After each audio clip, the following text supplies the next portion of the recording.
justicia reparadora es una alternativa ante la crisis del paradigma retributivo y mediante este trabajo intentaremos analizar la situación actual, haciendo un repaso de los distintos paradigmas existentes, de manera que se ha evidenciado la necesidad de contemplar a la víctima y la reparación como componentes centrales en el proceso. Nuestro trabajo comienza desde el punto de vista histórico. En Europa, a partir de los años 80, la justicia reparadora se presenció mediante la mediación entre la víctima y el infractor, y dicha tendencia está en auge. A lo largo de la historia, la víctima ha sido invisibilizada, de ahí a que sea tan importante tener en cuenta dicha tendencia, ya que los protagonistas del conflicto deberían ser las partes implicadas. A continuación, mi compañero Dani os hablará sobre la reparación. A continuación vamos a hablar sobre la reparación y nos centraremos en su origen y su naturaleza jurídica. En un principio, la reparación se entendía como un simple accesorio a la pena. Sin embargo, en los años 80 del pasado siglo fue cuando se empezó a considerar la reparación como una verdadera tercera vía. Pero es verdad que en los años 20 del siglo XX, algunos autores como Garófalo, Rafael Salillas o Dorado Montero hicieron algunas propuestas interesantes que podemos considerar un poco como las semillas de la reparación.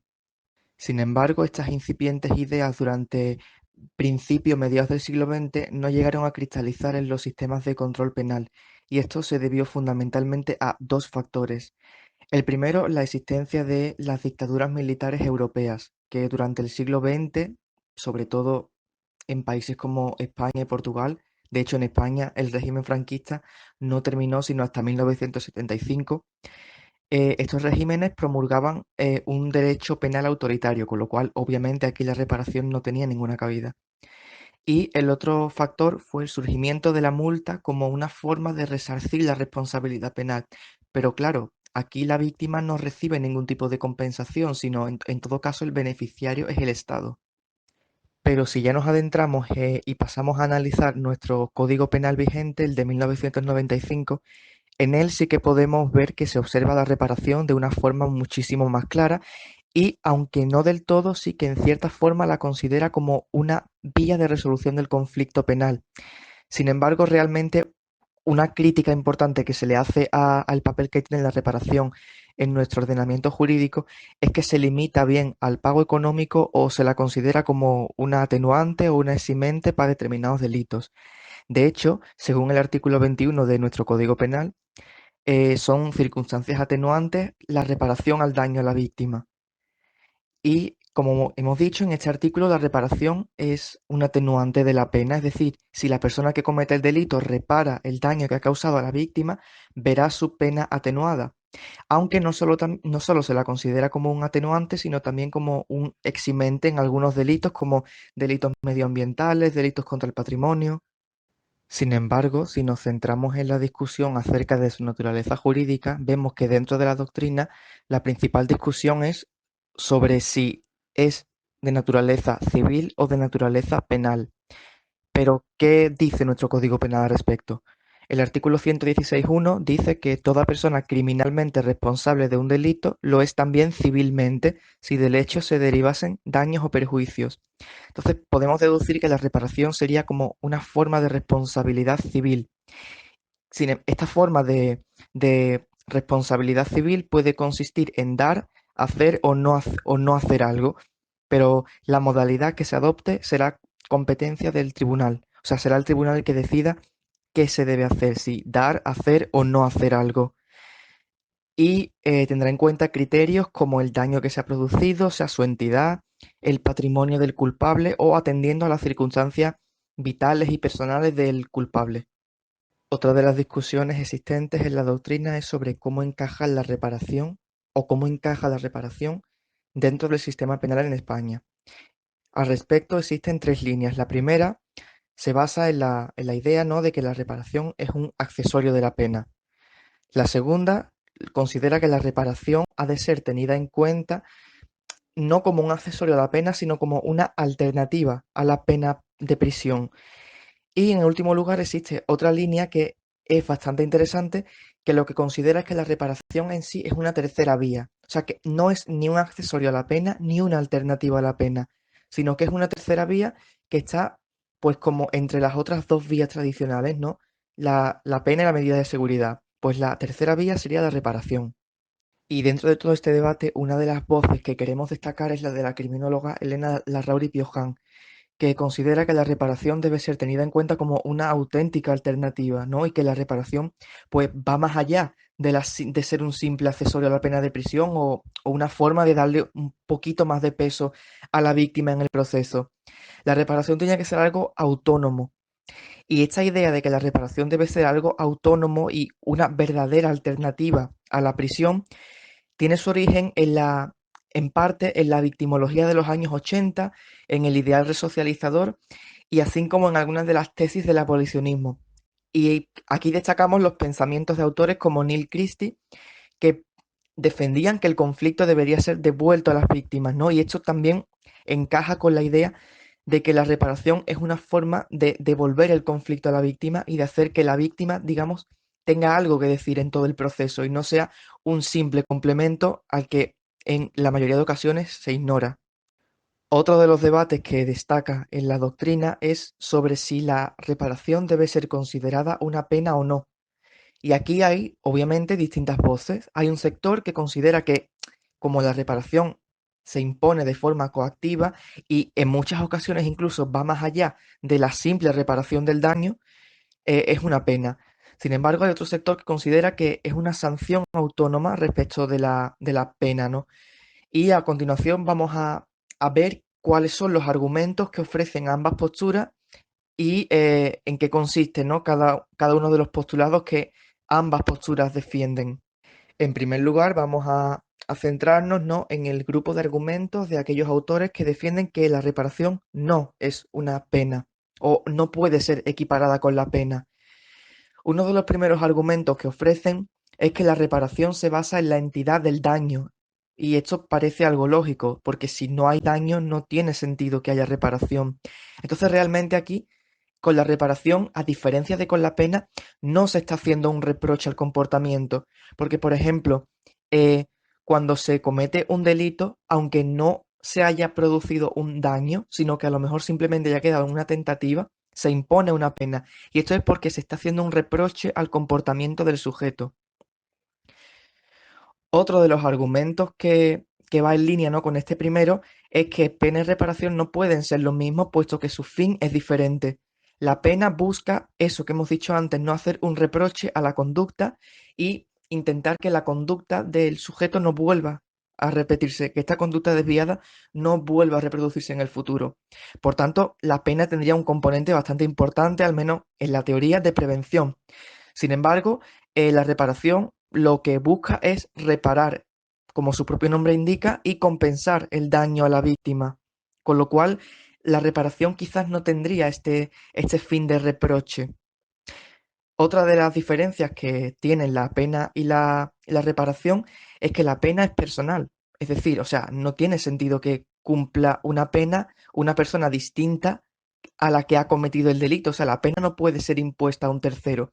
Sin embargo, la responsabilidad de la reparación sí que puede ser asumida por un tercero en casos de que el responsable directo no pueda hacerse cargo de la reparación.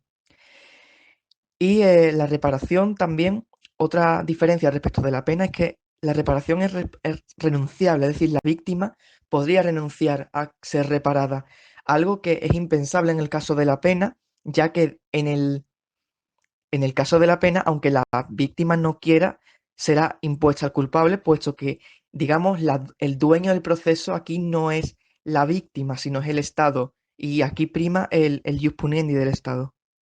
Y en el otro lado se situarían aquellos autores que sí, que efectivamente contemplan la reparación como una pena. Sin embargo, el contemplar la reparación como una pena lleva a admitir una serie de cosas. La primera, el presupuesto básico de la reparación es la comisión de un delito, al igual que con la pena. Y aun no habiendo producido daños materiales el delito, se podría contemplar también la reparación, al igual que ocurre con la pena, como hemos dicho antes, en los casos de tentativa, en los que aunque no se haya producido un daño, sí se impone una pena. La reparación Como dijimos antes, y esto es una idea importante, debe ponderarse en base a criterios como la entidad del daño producido, la culpabilidad del individuo, su estado financiero y patrimonial. Con lo cual, esto tiene una serie de similitudes con la pena de multa, ya que a la hora de imponer una multa también se tienen en cuenta estos criterios. Aunque, claro, la diferencia es obvia, ¿no? En el caso de la multa, el beneficiario es el Estado, mientras que en el caso de la reparación, el beneficiario es la víctima. Otra de las cosas que lleva a admitir esto es que la pena es pública y no depende de decisiones de la víctima. Esta idea también la tratamos anteriormente. Y algo que llama la atención es que el cumplimiento de la pena podría asegurarse con una amenaza de pena, ya que en caso de no reparar podría incurrir en una pena de prisión. Y esto también ocurre con la multa, ya que si tú no puedes hacer frente a una multa o no quieres, al final la cantidad de dinero que tienes que pagar acaban convirtiéndose en días de prisión. Como ya mencionamos antes, Elena Larrauri se muestra bastante partidaria, ¿no?, de que la reparación sea considerada como una sanción penal autónoma. Y para ello lo ejemplifica con las Compensatio Orders de Reino Unido, que son como una especie de condenas que se utilizan en casos de delitos como injurias, lesiones personales, daños. Entonces, este tipo de sanción se prioriza por encima de la multa en los delitos que ya hemos mencionado antes, ¿no? Delitos como injurias, lesiones personales, pérdidas. Entonces, lo que se pretende con ello es la reparación a la víctima mediante una indemnización.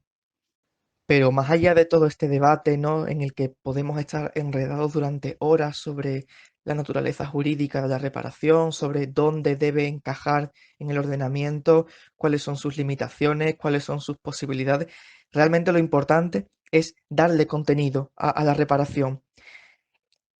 Por desgracia, actualmente la reparación es entendida simplemente como darle una suma de dinero a la víctima y debería dejar de ser entendida así, puesto que en muchas ocasiones el dinero no sirve, al menos no es suficiente para devolver a la víctima al estado en el que ella estaba antes de ser victimizada, ya que existen una serie de daños psicológicos, morales, que muy difícilmente, o por no decir no, pueden ser reparados con dinero. Entonces, en estos casos, ¿no? ¿Qué podemos hacer para reparar estos daños psicológicos, estos daños morales? ¿Qué contenido podemos dar a la reparación para que verdaderamente sea efectiva y sirva para reparar verdaderamente el daño a la víctima? En estos casos sería muchísimo más eficiente que el infractor, más que dar una suma de dinero a la víctima, adquiriera una serie de compromisos o que se le impusieran a este una serie de compromisos o de pautas de conducta que sirvieran para garantizar el bienestar de la víctima, ya que de cara digamos, reparar estos daños psicológicos o morales, es muchísimo más efectivo el que el infractor verdaderamente se comprometa a no volver a dañar a la víctima que le dé una suma de dinero. Al menos es algo bastante más reparador para la víctima. Y para concluir este punto y cerrar un poco el debate, debemos quedarnos con una idea, que es la idea principal de todo esto. La reparación tiene que servir para que el conflicto vuelva a las partes, porque realmente con la pena y con todo el procedimiento judicial se arrebata el conflicto a la víctima. A la víctima se la relega un poco a un segundo plano, o a veces incluso ni eso. La víctima muchas veces es borrada del proceso. Entonces la reparación tiene que servir para esto, para devolver el conflicto a las partes y que la reparación sea una iniciativa que parta del autor y parta de, primero, del reconocimiento de su culpa y del compromiso de no solo reparar, sino de no volver a dañar. Entonces, cuando se adquiere este compromiso, será cuando verdaderamente podremos hablar de reparación al daño a la víctima. A continuación, voy a hablar sobre la aplicación de la reparación a las infracciones penales. La reparación en la jurisprudencia está implantada. Ahora bien, nos hacemos una pregunta. ¿De qué forma? Bueno, podríamos que tenemos una reparación centrada en el infractor, dejando a la víctima de lado. De este modo, pues ni no importaría la motivación que ha llevado el infractor a cometer el delito, ni si la víctima se siente reparada. Solo se exige reparar el daño, hablando de una reparación meramente material, en términos monetarios. Bien, tenemos tres tipos de formas de reparación. Podemos hablar de la reparación como disposiciones generales, como disposiciones especiales de determinadas infracciones penales o como posibilidad de obtener una sustitución a ciertas penas. Bien, en primer lugar voy a explicar la reparación como disposiciones generales. Se trataría, bueno, hablaríamos de los atenuantes regulados en los artículos 21.4 y 21.5. Serían atenuantes de reparar el daño ocasionado a la víctima, disminuir sus efectos y de compensar la infracción a las autoridades. Vale, para que ambas atenuantes se den, se exigen dos elementos, un elemento objetivo y otro subjetivo. El elemento objetivo hace referencia a la cronología. Se tiene en cuenta la confesión a las autoridades, pero que esto puede ser tanto al iniciarse el proceso como cuando ya se haya iniciado. Ya bien, se haya iniciado siendo detenido el culpable o cuando se dirige a una persona que no es la responsable de la infracción. Bien, en este ámbito, en el elemento objetivo, tenemos un factor primordial, que es el tiempo. Vale, esto es, para que una mediación se pueda dar entre víctima y ofensor, es necesario disponer del tiempo suficiente para ello y para que así se pueda realizar de forma satisfactoria. Es posible aplicar la reparación en el periodo de tiempo entre la comisión del hecho delictivo y la finalización del proceso. Perdona, la finalización del proceso penal. Sin embargo, ¿cuándo se finaliza este proceso? Pues esto depende del tipo de procedimiento en el que nos encontremos. Tenemos tres tipos de procedimientos: los procedimientos abreviados, los juicios rápidos y el sumario. Bien, tanto los procedimientos abreviados como en los juicios rápidos son bastante común la conformidad. Esto se da cuando el acusado está conforme con los hechos y la pena, y esta colaboración se le es premiada con una atenuación de condena. Por lo tanto, lo que se busca con la conformidad es agilizar el proceso y se busca esa atenuación de la condena. Como he dicho antes, no importa, o sea, se deja de lado a la víctima. Vale. De esta forma, se cuenta con poco tiempo y no es posible una reparación basada en la mediación entre víctima y ofensor. Por lo tanto, los procedimientos abreviados y juicio rápido no es posible una mediación correcta. Mientras en el caso del sumario sí contamos con este factor clave, el tiempo. El sumario es un procedimiento mucho más tardío. Entonces, pues por eso podemos gozar de este tiempo. Bien. Y por otro lado, el elemento subjetivo, que esto hace referencia a cooperar con la Administración de Justicia o tratar de disminuir el daño causado. Bien, ahora voy a explicar la reparación como disposiciones especiales de determinadas infracciones penales. Esto quiere decir que es que hay determinados delitos en los que hay un trato especial en torno a la reparación. Por ejemplo, los delitos privados o semipúblicos como el acoso sexual, coacciones. En estos casos es más posible realizar una mediación satisfactoria y realizar una reparación con anterioridad a la formulación de la imputación. También serían los delitos de injurias y calumnias, en los que el perdón puede extinguir la pena. Los delitos de detención ilegal y secuestro, en el caso de desistimiento de la consumación del delito. Delitos contra bienes colectivos, cuando el autor repara el daño incluso después de consumar el delito. Delitos contra el orden territorial y contra el patrimonio histórico. En estos se pueden acordar medidas de reparación. Atenuación en delitos en materia de narcotráfico y en delitos de terrorismo. Y dos excusas absolutorias. Por un lado, en caso de falso testimonio, si hay retractación, y por otro, en caso de rebelión, antes de que se produzcan las consecuencias. Estos serían estos delitos en los que hay un trato especial. Y por último, voy a explicar la reparación como posibilidad de obtener una sustitución a ciertas penas. Voy a hablar no solo de sustitución, sino también de suspensión de las penas. En el ámbito de suspensión y sustitución de las penas es necesario, para ello, que el infractor o un tercero en su nombre tenga resuelta responsabilidad civil. Entonces, esto pone en evidencia que realmente lo importante es lo material, ya que ni siquiera es necesario, o sea, ni siquiera se exige que sea el infractor el que se encargue de la reparación, ya que es posible que sea un tercero. Entonces, ¿de qué le vale a la víctima que sea un tercero el que se encargue de esto? En cuanto a la suspensión, hay casos para ciertos delitos en los que además es necesaria la realización de deberes. Por ejemplo, en el caso de violencia de género, el infractor no solo tiene que resolver la responsabilidad civil, sino que uno de los deberes que tiene que cumplir es no aproximarse a la víctima. Por lo tanto, si no hay contacto entre víctima y infractor, el infractor no se puede acercar a esta, no es posible realizar una mediación. El contacto sería vital, esencial. Bien, en cuanto a la sustitución, se plantean alternativas como penas cortas privativas de libertad. Para aplicar una pena distinta de la que está impuesta en un principio, el juez tendrá que valorar el criterio de la reparación ejercida. Además, al igual que la suspensión de la pena, la sustitución puede tener añadida la realización de ciertas obligaciones. Y ya si nos hacemos la pregunta de cuál de las dos soluciones tendremos que elegir, si suspensión o sustitución, en la decisión de elegir una u otra, siempre habrá que tender a la solución que esté en consonancia con la resolución del infractor. Vale, puede ocurrir que la reparación coincida con la prevención especial, la resolución y la reinserción o que no coincidan.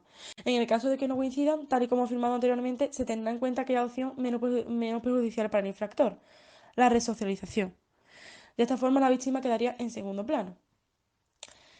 Un claro ejemplo sería los trabajos en beneficio para la comunidad. En estos casos, el infractor realiza trabajos para la comunidad, pero no para la real víctima del delito que éste cometió. Por tanto, no es tan importante el hecho de que la víctima se sienta reparada como esa búsqueda de alternativas más benignas para el infractor. A continuación analizaremos el sistema de justicia retributivo, empezando por realizar una crítica del mismo. Cuando hablamos de la justicia retributiva, hablamos de una justicia que no es disuasiva ni eficaz. Dicho sistema ha sido el predominante durante muchísimas etapas de la historia, a pesar de que no da buenos resultados, ya que las personas que pasan por él realmente no mejoran, y esto es debido a que dicho sistema no apuesta por la reinserción ni resocialización, sino que apuestan por la venganza, creyendo que el imponer penas largas de prisión conlleva buenos resultados, cuando esto no es así, no existe ninguna correlación positiva. Además, mantener dichas infraestructuras es sumamente costoso, siendo esto un inconveniente más dentro de dicho sistema. Actualmente existe una necesidad de cambiar de paradigma, ya que como hemos dicho antes, el sistema predominante, que es el retributivo, no da buenos resultados, de manera que se deben buscar nuevas alternativas, como lo sería la justicia reparadora. En definitiva, se debe velar por una justicia digna y justa para las víctimas, donde participen activamente en la resolución del conflicto y donde se atiendan correctamente sus exigencias y necesidades, en visión a abordar el conflicto correctamente en su totalidad para satisfacer a todas las partes. Esto es así porque antiguamente la víctima era la gran invisibilizada, se le quitaba el conflicto y solamente se centraba en el infractor, no se pensaba nunca en ella. También, de tal manera, dicha mediación fomenta un sentido de responsabilidad en los delincuentes, que favorecerá la prevención de futuros delitos, puesto que al tratarse de una forma de actuación menos represiva, el individuo al reparar el daño no se verá como un enemigo de la sociedad, sino que empezará a formar parte de ella activamente. Con la justicia reparadora evitamos la arbitrariedad, ya que esto es un defecto dentro de los sistemas retributivos, donde siempre se juzga desde la perspectiva de ser culpable o inocente, enfocándose hacia el infractor y olvidándose de la víctima, como ya hemos mencionado anteriormente. Además, la pena predominante en los sistemas retributivos es la prisión, siendo esta una respuesta legal que genera un gran sufrimiento y que victimiza a las dos partes, por lo que en definitiva dicha pena tiene un impacto negativo tremendo. A veces las víctimas no denuncian porque no quieren que se les castigue de esa manera a sus victimarios, por lo que si se sustituye por un mecanismo de resolución de conflictos podrían precipitarse a interponer la denuncia. En definitiva, la justicia restaurativa mejora y fomenta la denuncia de las víctimas, porque el Estado, junto a sus intervenciones legales, se apropian de los poderes de las víctimas dentro de su conflicto, quitándole el conflicto a sus auténticos propietarios. La justicia restaurativa se minimizan las represalias, la vejación y la victimización, por lo que es una forma más eficaz de prevenir la violencia que generaba el sistema retributivo. En las relaciones personales hay un porcentaje alto de violencia, por lo que si no se persigue la reconciliación de las partes, siempre seguirán existiendo ápices de violencia, con su respectiva reincidencia. El delito genera un ambiente inhóspito, por lo que la justicia restaurativa persigue solucionar dicha situación, en aras de conseguir la paz y armonía perdidas por la aparición del conflicto, revitalizando así las relaciones afectadas, fomentando el perdón, la comprensión y la reparación. Y esto debería ser un objetivo para todos los sistemas, no solamente en la justicia reparadora, sino en todos, porque es muy importante, porque si no perseguimos esto, siempre va a existir reincidencia, porque si no se apuesta por arreglar las cosas, si las partes no están satisfechas con la solución, nunca se va a llegar a reparar el daño, ni nunca se va a llegar a solucionar de verdad el conflicto. Se puede avanzar y olvidar el pasado mediante la comprensión mutua, beneficiando así al proceso de curación de la víctima, ya que ésta puede continuar con su vida de manera que dicha experiencia le haya servido de aprendizaje, porque quizás la víctima necesita respuestas y el único que se las puede dar es su victimario. La justicia restaurativa, a diferencia de la retributiva, busca una respuesta personalizada e individualizada, ofreciendo remedios y recursos a las víctimas. La justicia retributiva no da solución emocional a la víctima, puesto que el castigo no abarca todas sus exigencias como persona. A la víctima no se le pregunta sobre qué es lo que quiere, sino que el Estado impone una sanción que dará lugar a que el conflicto no se haya solucionado correctamente. En definitiva, cuando hablamos de conflicto, deben ser las partes las protagonistas, las que resuelvan el conflicto. La justicia restaurativa tiene por objetivo curar y reparar, en oposición al sistema de justicia punitivo, que sus fines persiguen la violencia y el sufrimiento. De tal manera que dicho sistema retributivo lo que castiga es el hecho pasado y con la justicia restaurativa se mira hacia el presente y el futuro. Más que castigar mediante una pena, se debería intentar reparar el daño mediante un proceso digno donde exista un encuentro entre la víctima y su ofensor para poder saber las razones por las que se produjeron el acto ilícito. La justicia reparadora tiende a un reencuentro de la persona condenada con la persona que ha sufrido el daño, como acabamos de decir, pudiendo crear así nuevas relaciones humanas tendentes a la reinserción del preso en la sociedad.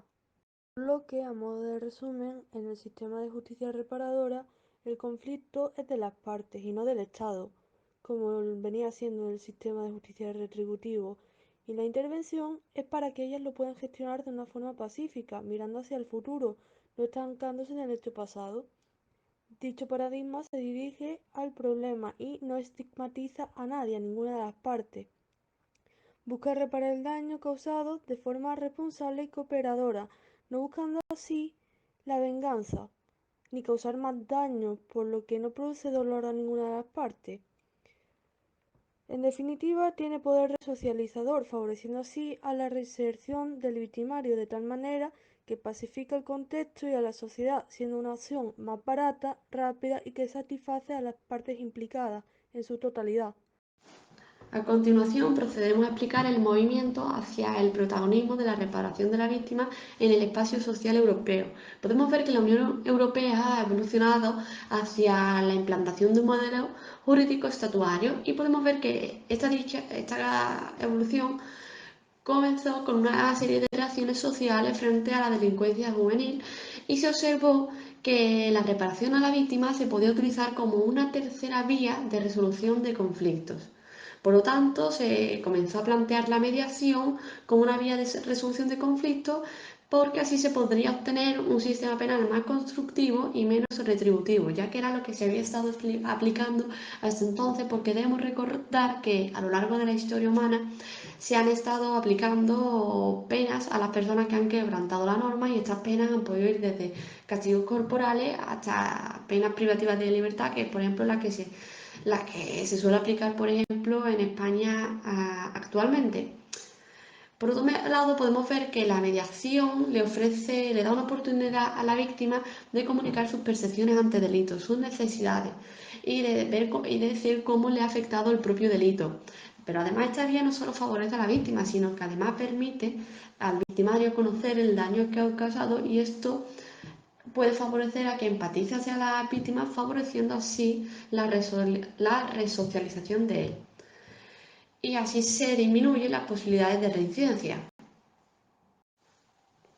Ahora comentaremos lo relativo a la decisión marco, ya que es fundamental para la regulación de los derechos victimales. Esto se debe a que se trata de un estatuto europeo para las víctimas dentro de la Unión Europea. Entre algunas obligaciones que se encuentra en la decisión marco, procedemos a explicar la siguiente. Podemos ver que las víctimas tienen que tener un papel efectivo en el sistema penal y debe ser adecuado a la situación en que se encuentren, además de ser tratadas con respeto y dignidad. Se le debe facilitar la comprensión de la víctima en la fase importante del proceso penal para permitir su participación, ya sea un testigo o parte de la actuación. Además, cuando la víctima sea parte o testigo, se le tienen que reembolsar los gastos producidos durante el proceso penal. Se le debe permitir a la víctima la presentación de pruebas y la audiencia de la misma en las actuaciones. Y su interrogatorio solo se va a realizar cuando sea necesario en el proceso penal. Por último, veremos que se tiene que impulsar la vía de la mediación en aquellas infracciones que se permitan para poder alcanzar un acuerdo entre la víctima y el victimario. Respecto a las ventajas que se han obtenido de la decisión marco, podemos ver que las medidas anteriores no solo se centran en la víctima, sino que además tienen en consideración al delincuente. Esto se debe porque si el delincuente asume su responsabilidad ante el delito y además se le permite arreglar la situación, este se va a sentir útil, lo que va a hacer que tenga más empatía hacia la víctima y menos frustración hacia ellas. Por lo que el penado no se va a victimizar cuando sea castigado por el sistema penal. Además de que a la víctima también le ayuda porque le ofrece una serie de medios para que supere el delito y así podamos evitar la doble victimización de esta. Pero es verdad que debe existir un equilibrio entre ambas partes, es decir, el sistema penal no puede centrarse solo en la víctima porque entonces puede generar una frustración en el penado, pero como siempre se ha hecho tampoco se puede centrar solo en el penado, porque entonces la víctima queda fuera del proceso penal, lo que se puede sentir como una injusticia. Y por último nos encontramos el Foro Europeo de Mediación Penal, donde sus principales objetivos son: se debe promover el desarrollo de la deontología, las buenas prácticas y la preparación para la mediación penal. Se debe aumentar la investigación, además se debe promover la justicia restaurativa y además por último nos encontramos que se debe promover el intercambio de información a nivel internacional y además explorar con sus correspondientes desarrollos los fundamentos de la justicia restaurativa. El país promotor de importantes proyectos relacionados con la justicia restaurativa se considera Bélgica. Y además esto nos lleva a plantear que hay un cierto desequilibrio entre los países miembros de la Unión Europea, porque es verdad que existen muchos países con una gran cantidad de experiencia y de información respecto a la justicia restaurativa, pero hay otros que apenas tienen información ni datos. Y por lo tanto, si existe un intercambio de información, pueden igualar la cantidad de datos que tengan los distintos países. Pero esta red no solo fomenta el intercambio de información, ya que la investigación en la justicia restaurativa va a ser clave, lo que va a permitir, al fin y al cabo, que la Unión Europea desarrolle su propia política respecto a la justicia restaurativa.